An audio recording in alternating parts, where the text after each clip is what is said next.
Pada mulanya, hanya ada chaos, sebuah kehampaan yang tak berbentuk, sebuah jurang gelap yang tak berujung, tanpa cahaya, tanpa suara, tanpa kehidupan. Dalam keheningan yang abadi ini, waktu seakan berhenti, dan ruang tak memiliki batas. Tidak ada atas atau bawah, tidak ada awal atau akhir, hanya ketiadaan yang tak terhingga. Namun, dari dalam kegelapan yang pekat itu, sebuah keajaiban terjadi. Dari kekosongan yang hampa, lahirlah Gaia, Ibu Pertiwi. Seperti bunga yang mekar dari tanah tandus, Gaia muncul dari chaos, membawa serta harapan dan potensi kehidupan. Gaia, raksasa yang penuh kasih, membentang tubuhnya yang luas, mengisi kehampaan dengan kehadirannya yang hangat dan memberi kehidupan. Dari tubuhnya yang subur, tumbuhlah pepohonan yang menjulang tinggi, mencakar langit dengan dahan-dahannya yang kuat. Sungai-sungai yang mengalir deras, membawa air kehidupan ke seluruh penjuru bumi. Dan gunung-gunung yang kokoh, berdiri tegak sebagai penjaga dunia yang baru lahir. Gaia adalah awal dari segalanya, sumber dari semua kehidupan, dan fondasi dari dunia yang kita kenal sekarang. Ia adalah ibu dari segala sesuatu, dari dewa-dewi yang berkuasa hingga manusia yang fana. Dari rahimnya yang penuh kasih, lahirlah kisah-kisah epik, pertempuran dahsyat, dan cinta yang abadi. Gaia adalah jantung dari mitologi Yunani, dan kisahnya adalah awal dari perjalanan kita menjelajahi dunia yang penuh keajaiban dan misteri. Gaia, yang kesepian di tengah kehampaan, melahirkan Uranus, langit berbintang yang luas. Uranus membentang di atas Gaia, melindunginya dan memberinya kehangatan. Namun, di balik kehangatan itu, tersembunyi benih-benih konflik yang akan mengguncang alam semesta.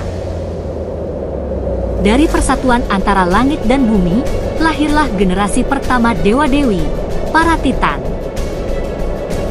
Mereka adalah makhluk raksasa yang kuat dan perkasa, masing-masing memiliki kekuatan dan domainnya sendiri. Di antara mereka, ada Kronos yang memegang sabit, simbol dari ambisinya yang tak terbatas. Ada Rhea, yang hatinya penuh kasih, ditakdirkan untuk memainkan peran penting dalam kisah selanjutnya. Ada Oceanus dan Tethys, penguasa lautan yang tak berujung, dan Hyperion serta Theia, pembawa cahaya yang menerangi dunia. Selama beberapa waktu, keluarga Titan hidup dalam harmoni, memerintah alam semesta dengan kekuatan dan kebijaksanaan mereka. Namun, kedamaian ini tidak akan bertahan lama. Kekejaman Uranus akan memicu pemberontakan, dan siklus kekerasan akan dimulai, membawa perubahan besar bagi para dewa dan dunia yang mereka ciptakan. Uranus, yang takut akan kekuatan anak-anaknya, menjadi kejam dan paranoid. Ia memenjarakan mereka di Tartarus, sebuah jurang gelap dan tak berujung di perut bumi, menyebabkan Gaia menderita kesakitan yang tak tertahankan. Gaia, yang tak tahan melihat penderitaan anak-anaknya, merencanakan balas dendam. Ia menemui Kronos, anak bungsunya, dan memberikannya sebuah sabit yang terbuat dari batu adamantining yang tak bisa dihancurkan. Gaia memohon Kronos untuk menggulingkan Uranus dan membebaskan saudara-saudaranya dari penjara mereka. Kronos, yang terdorong oleh ambisi dan rasa dendam, menerima sabit dari ibunya. Pada suatu malam, saat Uranus lengah, Kronos menyerangnya dengan sabit, mengebiri ayahnya dan mengambil alih kekuasaan. Darah Uranus yang tumpah ke bumi melahirkan makhluk-makhluk baru, termasuk Erinyes, dewi-dewi pembalasan yang mengerikan.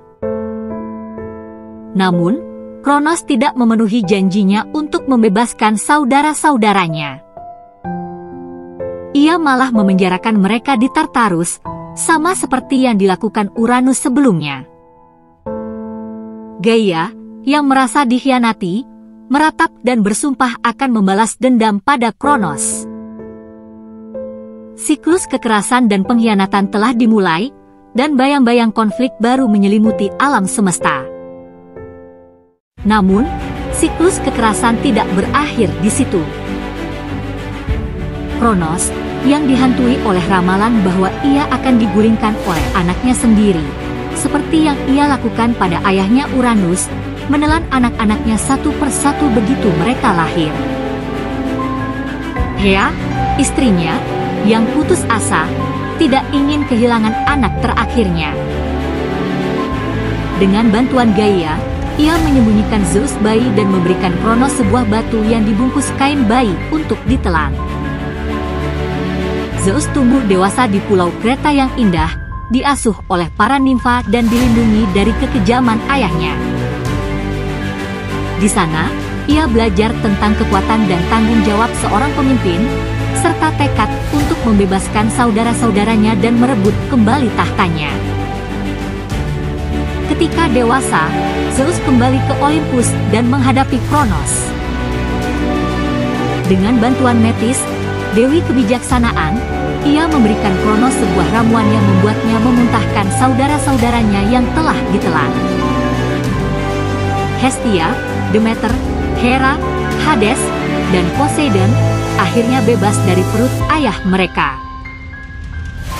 Bersama-sama, mereka bersatu untuk melawan Kronos dan para Titan, memulai perang yang akan menentukan nasib alam semesta. Dan saat itulah, Titanomachi meletus, sebuah simfoni kehancuran yang menggema di seluruh kosmos. Langit dan bumi bergetar dalam pergolakan dahsyat, lautan mengamuk bak binatang buas yang terluka, dan dunia bawah berguncang oleh amukan para dewa dan Titan. Zeus, sang pemimpin Olympus, matanya menyala dengan kemarahan yang membara, menghujani musuh-musuhnya dengan petir yang menyambar-nyambar bagai amarah langit yang tak terbendung. Poseidon, penguasa lautan yang tak kenal ampun, membangkitkan gelombang pasang yang menjulang tinggi dan gempa bumi yang mengguncang bumi, menenggelamkan dan menghancurkan siapapun yang berani melawannya. Hades, penguasa dunia bawah yang misterius, memanggil pasukannya yang menakutkan dari kegelapan, Cerberus yang melolong menakutkan dan Erinyes yang menebarkan teror, untuk bergabung dalam pertempuran dahsyat ini. Di pihak Titan, Kronos, sang penguasa yang terguling, meraungkan amarahnya, mengayunkan sabitnya yang mematikan dengan kekuatan yang tak terbendung. Atlas, yang memikul beban langit di pundaknya, berjuang dengan sekuat tenaga, keringat dan air mata bercampur di wajahnya yang penuh penderitaan. Titan-titan lain, masing-masing dengan kekuatan mereka atas alam, bertempur dengan gagah berani, berusaha mempertahankan kebebasan mereka dari tirani baru.